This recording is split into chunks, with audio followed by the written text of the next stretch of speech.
Hey, what's going on? This is Matt Bowman, and this is Matt Bowman is Bothered. And this is the 5th time that I have pressed record today, and I'm about to declare war on Ukraine myself. That's how pissed off I am. I'm about to join Pooty Poots, and just open up a second front from the West, because Judas Priest, dude, talk about, what is it, fucking Occam's razor, Pascal's cum, or whatever it is where it says, like, everything that can go wrong will go wrong. That's what's happened in the past 15 minutes as I've tried to start this podcast on multiple occasions. Judas Priest, dude. I sat down to do it. Then I was, oh shit, that's not plugged in. So I had to plug some shit in. Okay, we did that. Then I sit down, and I don't know what it is with every flippin' time I try to do a podcast, my cats are just like, well, we would like to be on, because I haven't seen my cats all day. I've been up, well, not as long as I should have been up, but I've been up for many hours now, and I haven't seen my cats at all. I forgot I had cats. And literally, as soon as the red light comes on, they're just like, and they come over and they try to knock shit over. So I had to get up and I had to push everything out of the way. And I took Rooney and I threw him in the bedroom, because Ted, the fat one, was asleep. He was asleep over on the chair. I was like, I don't have to worry about his sorry ass. He's snoozing. So I lock Rooney in the bedroom. And as I come back to sit down, I crawl over everything. And I get in and I knock water over onto my laptop. Now, if you don't have any money like me, you will truly understand just how much of a heart attack I about gave myself. I do everything on my laptop. I do stand-up, podcasting, work, calls, other things on my laptop, and I saw my life flash before my peepers, and I just screamed out, no! Just like I was frickin' like Luke Skywalker in Empire Strikes Back. Just like, all right, man, that's a little much. That's the reaction that I had. Just, no! What's going on with his mouth in that scene, by the way? It's a little much, Mark. Wonderful performance, but Jesus Christ. So I had to stop and I had to do that. And so I calmed myself down. I tried to just be calm. Just fucking follow the sweet, sultry sound of my voice. All of that. I tried to calm it down, and I did that. And then I started the podcast again. And then, who do I see but Fat Chunks McScruffin Pants, him fucking self, Tedward Scissorhands, my fat son of a bitch cat, just comes over and immediately knocks the fucking camera over. I punted him into the Hudson River. He is a street cat now. From the streets he came, to the streets he shall return. And no, I locked him in the bedroom again. But I am on one, dude. I think this is what they would describe as on one, because that's what I'm doing. Judas Priest. All right, calming down. Whew. It's good to be back. I've been off for 2 weeks, and the first week was I just got really busy, and then the second week was laziness, and then I got sick. I think I'm still a little sick. I might sound sick. Maybe I just haven't recorded in a couple weeks and I forget what my voice sounds like. But I think I'm still a little sick. I mean, and I took NyQuil a couple times. Dude, can we talk about NyQuil? Man, NyQuil is a sumbitch, dude. I mean, NyQuil's a sumbitch. Like, dude, last night I took NyQuil and smoked some weed. Bro, I woke up in 2025. I mean, talk about a deep sleep, dude. I was snoozing. I was out stone cold Steve Matt Bowman. That's what I did, dude. I zonked out. Like, I can see how people are addicted to drugs. You know? Like, my brain hit the snooze button. My brain was just like, not right now. 18,000 times in a row. And just like, I mean, I went to bed in July and I woke up and it was tax season. Like, holy Christ, dude. NyQuil, that'll knock you the fuck out. It'll also make meth, I think. I think that's how you have to do. Or maybe it's like, maybe it's pills that you have to do. You can't use the liquid. I don't know. Whatever it is. People are smarter than me. But I took NyQuil and I was outie. I was outie 3000. I don't know. So yeah, I'm trying to recover from being sick. Trying to figure it out. And it's going okay. Again, I don't yawn unless I'm on this podcast. There are 15 things that only happen when I try to record this. And let me tell you, dude, none of them are amazing. Whenever I try to record this podcast, all of the worst aspects of my apartment come out to play. And it's more than mildly annoying. That's all I'll say. So yeah, what's been going on with me? I've been hanging out. Sam and I are moving. We're moving to the groove, and we're moving to a new apartment at the end of the month. So my apartment is everything everywhere all at once, and it's definitely not getting nominated for an Oscar. It is getting nominated for a fucking... I don't even have anything to say about it. My apartment is in disarray.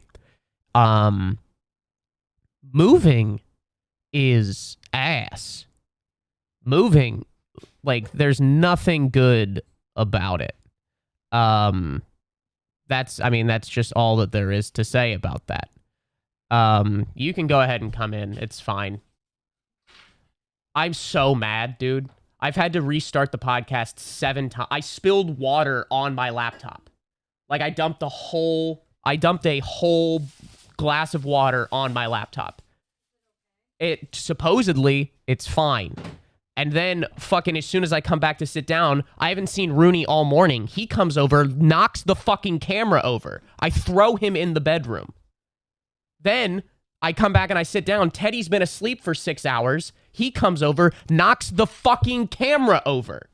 I'm fucking furious right now. You have a check. Yeah, it's probably for like $80. But money nonetheless. I don't know. I might even just leave that part in here. I don't give a shit, dude. I'm furious. Okay. Now that you're home, you gotta get out of my eye line. 128.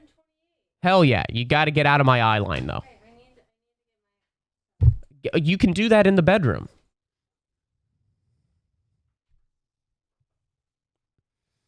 Everything's... How long are you going to be? 20 minutes. Okay, 20 minutes.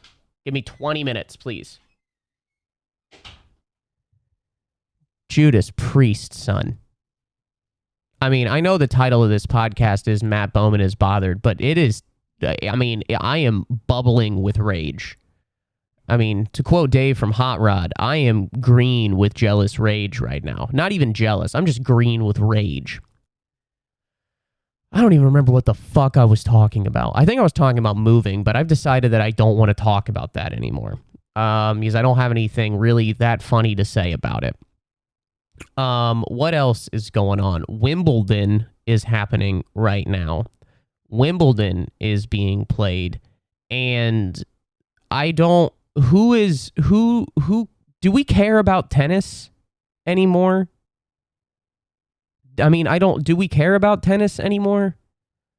I mean, real people, not Europeans. Like, fucking, they're always doing stupid shit. Like, they're still playing polo. It's like, what are you guys doing over there? Shut up. And Wimbledon specifically is very, like, it's just very pump and everybody has to wear white, and you also have to be white. That's a new rule. It was an old rule, and now it is a new one where you gotta be white to play at Wimbledon. I mean, if it's not a written rule, it's definitely an unwritten rule. But yeah, Wimbledon's happening again. I don't know who is the target demo for tennis. Tennis is easily a sport that just like you happen to be like at a bar and you just see it on. You're like, oh shit.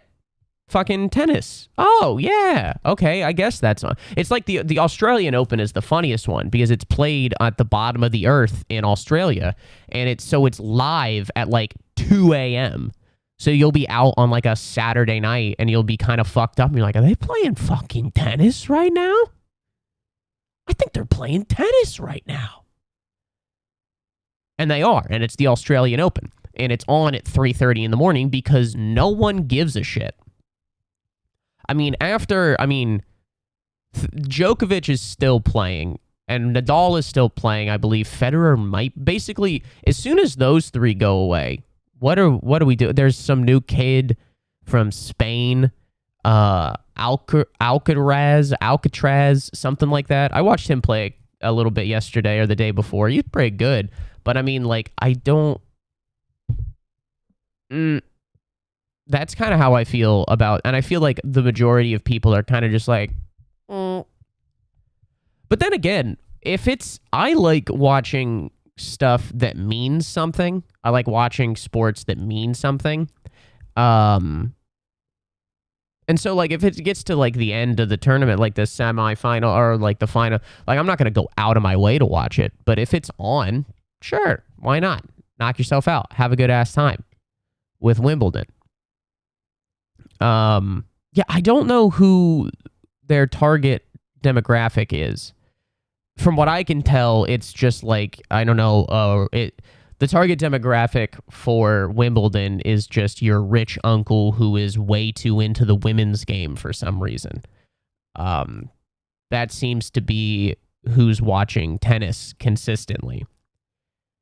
I would watch more tennis. I would watch more Wimbledon if the men and women swapped their grunts. I think that would make shit more entertaining. You know, like if Novak Djokovic is out there and rather than being like, if rather than doing that, he was just like, boo, boo, like he's playing Galaga. That would be fun. I would enjoy that because then it's just be like, oh, this is very silly and very funny, and everybody's wearing little matching outfits. That could be a fun thing to do. I would watch the hell out of that sport if just like, and then if I don't know if like Serena Williams, I think she retired, but if she was still playing and she was just like, huh, I mean that is kind of what she sounds like regardless. But you know what I'm saying? Just just like some Eastern European girl. Like that would be cool. It would be much more entertaining, at least to the casual viewer, than it is now. I couldn't name a single U.S. tennis player. I couldn't name, outside of the people that I already named, I don't know anything about and maybe I am just out of the loop. And that's very possible that I'm just out of the loop. Because I just turned 30 and I instantly became my father. It was like my balls are so close to the toilet water now, dude. It's wild. Like I look down and I'm like, dude, if I cough, I am dunking these boys. You know? I mean, what do they say when you're just like, oh, you drop the kids off at the pool? It's just like, yeah, I don't think I'm supposed to be waterboarding my future kids, which is what I'm inches from doing. It was alarming. It was truly alarming. I looked down and I was like, there is not that much space between toilet water and testes. It was weird.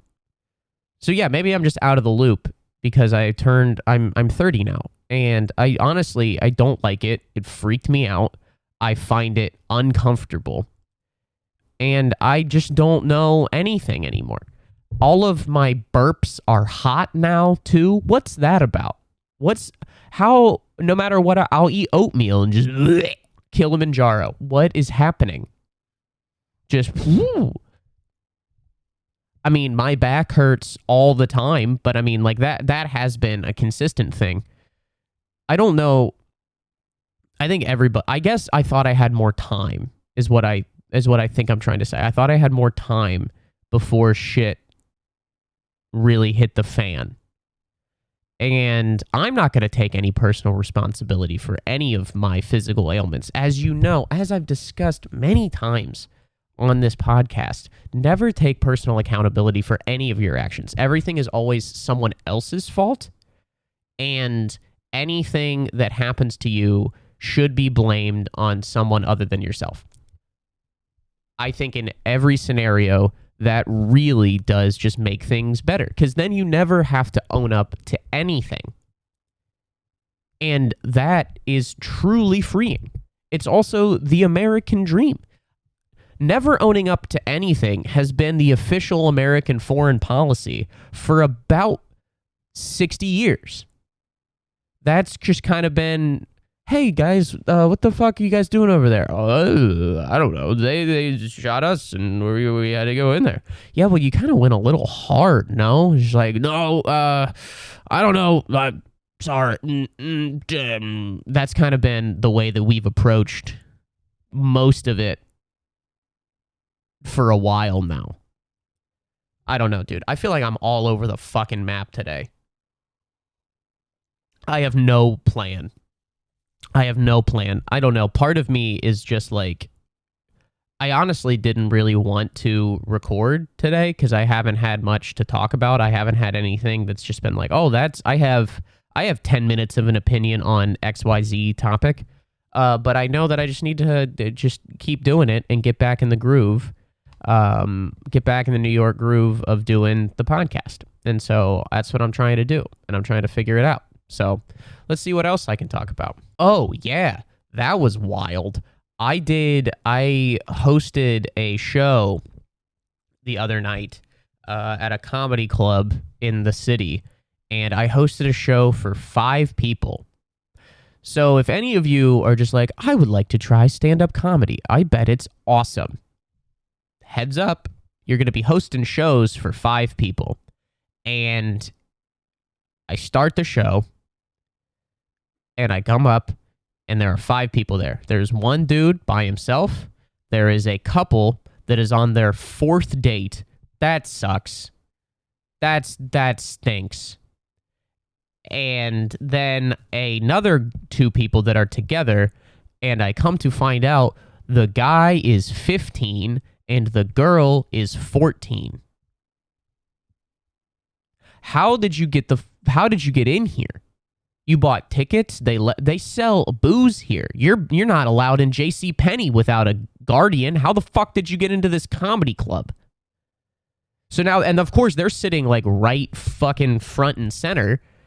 And so I'm talking to him, and then like the girl is his cousin, and she's visiting from Germany. So she barely understands what the fuck I'm saying at all.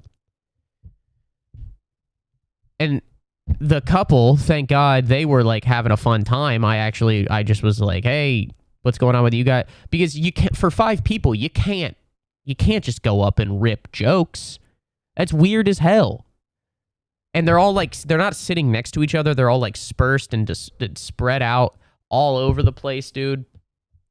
And so I'm kind of talking to him. I go up, I do 10 minutes, which felt like an eternity. because I wasn't able to do bits. I tried to tell jokes, and then they just were like, nope, this is too awkward. And I'm like, you're right.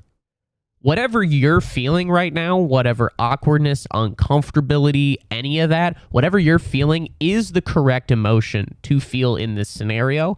And it's my job to fight everything that your brain is telling you that this is weird and sucks. And so I did 10 minutes. I bring up the next comic. He comes up and does 10 minutes. I can't even be in the room because I'm like, this is uncomfortable. I don't like this shit at all. And so I left the room. I come back in. He finishes his set. I go up and I'm like, keep it going for Steven Palladino, whoever the fuck it was. And as I'm getting ready to bring up the next comic, the couple that was there, they just kind of stood up and they were just like, they gave me a wave and then they walked out the door. And I'm like, I can't even be mad because that is almost objectively the correct decision. And they knew they had to get out of there first because if they leave, because if somebody else leaves, there's too much pressure on you to stay. Like the three, they were staying. They were staying no matter what at that point because unless they were cold-blooded killers, they knew that they couldn't leave and just like leave one guy. They knew they couldn't do that. So the couple, hats off to them, man. Like I hope in that scenario I would have done the exact same thing, but I don't know. I said on the mic, I was like, I can't even be mad at those people. Like that is the correct decision. I don't want to be here either, and I'm being paid. I can't imagine if you paid money to come to this. Yeah, it was a shit show, left, right, and center. And we had it's what it is. And that's what most of when you start stand-up, and it's not like I've even just started. I've been doing it for several years now. But like that's what a lot of your shows are going to be. Is shitty shows with barely any people and trying to fight through it. And ultimately, that is what makes you a better stand-up comedian because you have to fight through everything that your body is telling you of like, this is wildly uncomfortable. And in this case, wildly inappropriate because I was essentially just having a one-on-one conversation with two minors. And that is not something that somebody with this kind of a mustache should be engaged in at any point or juncture. And so, yeah, but that's what can be annoying to me. That's what can get under my skin, what can grind my goat, is that there's lots of people that like kind of skip the step of doing shitty shows or like skip that formative stage of doing stand-up, and they don't know how to be uncomfortable, and they don't know how to navigate when you're not set up in a perfect scenario for stand-up. And I'm not saying that I'm like a fucking savant. I'm not saying I'm the Magnus Carlsen of stand-up, by no means. But there are lessons that doing small, extremely shitty shows teach you. And you miss out on that if you just only do shit on the internet and then kind of try to translate that to live entertainment. You've got no shot. Because it doesn't translate. Like, it's one take and it's right fucking now. You know, I'm not saying anything that's, like, fucking groundbreaking, but I don't know. I don't know. So, yeah, that was something, wasn't it? I really hope I don't have to host a show for... It was I mean, there were more comedians at the show than there were audience members. There was me, there were 5 comedians that were there. There were supposed to be 8. 2 of them showed up and were like, never mind, and got the fuck out of there. And then some other guy, I think he got like beat up the night before or something, and so he didn't come. Bummer. But yeah, it was also the shortest show I've ever done. I think it was like a 45-minute show. Like I did 10, and then 4 comics did 8 each, and then everybody got the fuck out of there. You know, like normally when you do stand-up, like you'll ask the host, like, how much time am I doing? And then I'll ask the comedian, when do you want the light? And so obviously the light is like, hey, you've got a minute or 2 minutes left in your set. And sometimes people will be like, oh, give me like a 1 minute light, give me a 2 minute light, whatever. And sometimes people will run the light. Dude, nobody was running the light here. People were doing 8. I lit them at 7. Everybody on the dot was off at like 7:10. 7 minutes, 10 seconds. They're like, get me the frick out of here, dude. I am not going to spend any more seconds of my precious little life on this here stage. I'm getting out. I'm leaving. And that's fair.